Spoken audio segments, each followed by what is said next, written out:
Hello, and my name is Jem, and welcome to Group Facilitation. I've been a member of a men's group for several years, and we meet Thursdays closest to the full moon once a month. Sometimes we don't meet because it's just inconvenient, the weather's the worst, but like today it's raining, which is good because 90% of the time our groups happen during the rain. Some things that we hold dear and which really make it stand out is that we always build a fire, and that's very much part of it. And we build a big enough fire so that when it rains, we don't feel it. It's always close to or during the full moon. So one of the things that we're watching for as we're sitting there is the moon rising. We have it at night because it's important to have that time where we have a sense of isolation, but can also witness each other in that and be available for each other. We hold confidentiality, and we ask each other if it's not going to be confident, we can ask if we can talk with the individual during the group, or they're welcome to say no. Sometimes I want people to interact with me afterward because it's a conversation that I want to have. And what I bring to a men's group is participation, leadership, facilitation. I'm a guide, a naturalist guide. If you look at my other videos, and I have tons of other videos and interests, you'll get a better sense of who I am and my presence online.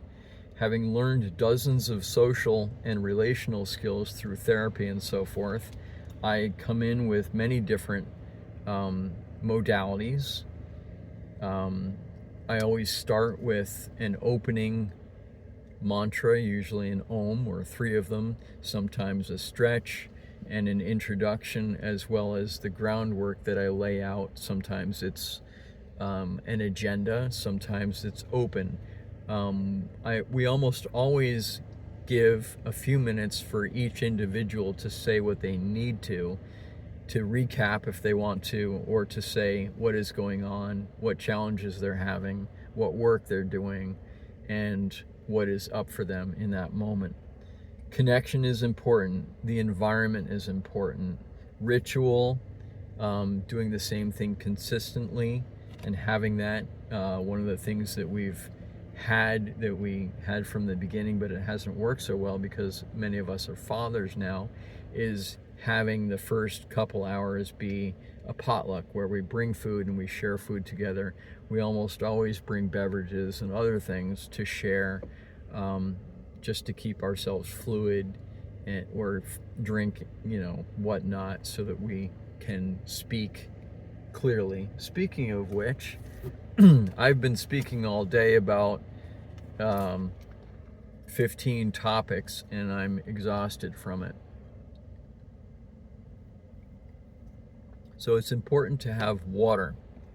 Always have water and always be safe. To have a safe environment in which you feel like you can speak and that it's honored and that you're not asked questions about it unless you're having trouble. Having safe words and being in your integrity is really good. Having rules is helpful. Basic rules that we hold are the group meets from 6 to 10 and the circle closes at 8.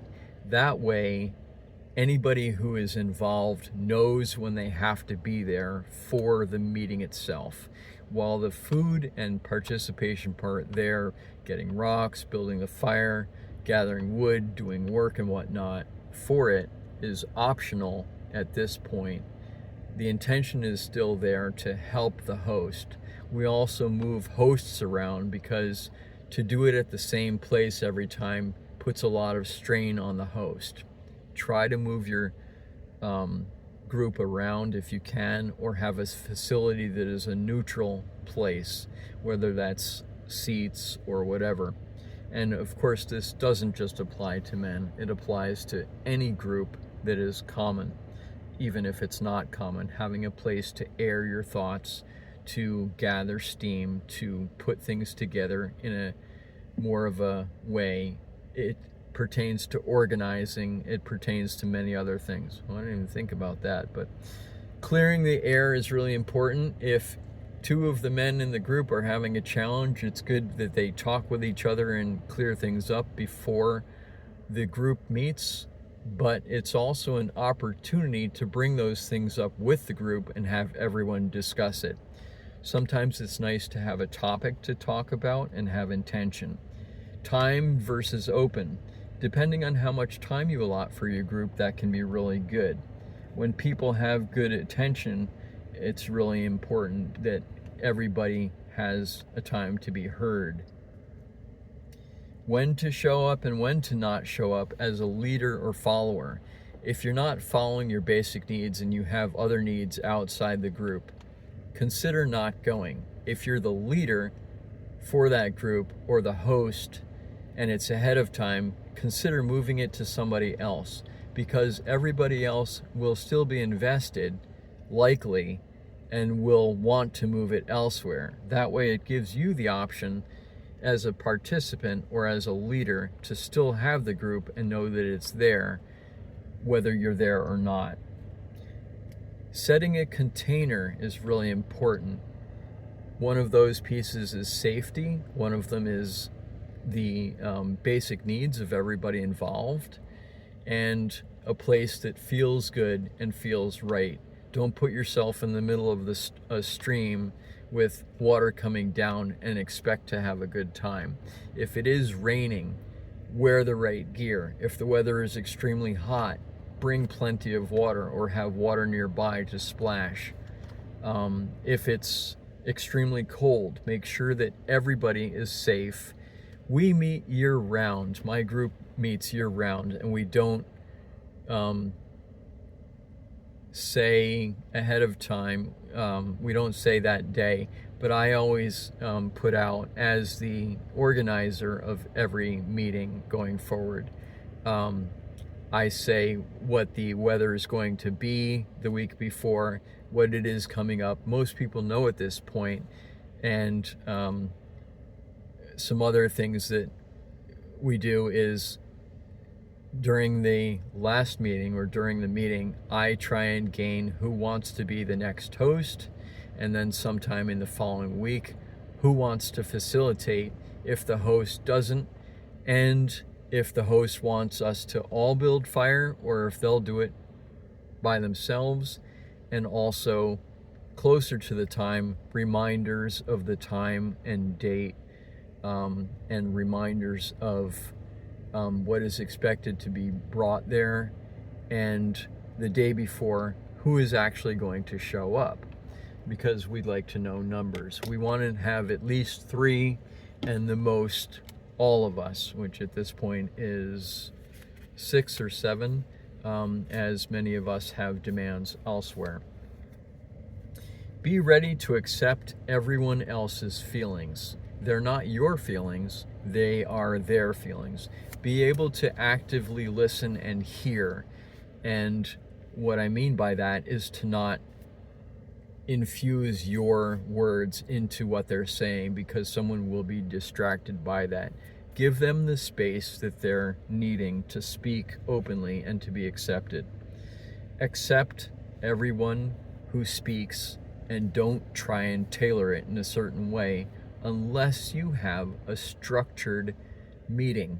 And by structured, and I have done this many times, having an organization of what you want to achieve, how to get in, and having parameters for what that looks like, and having that spelled out clearly, because different people have different ideas of what that is, and be willing to be the first to share that and what that looks like, and also be willing to describe what you're looking for if someone's confused.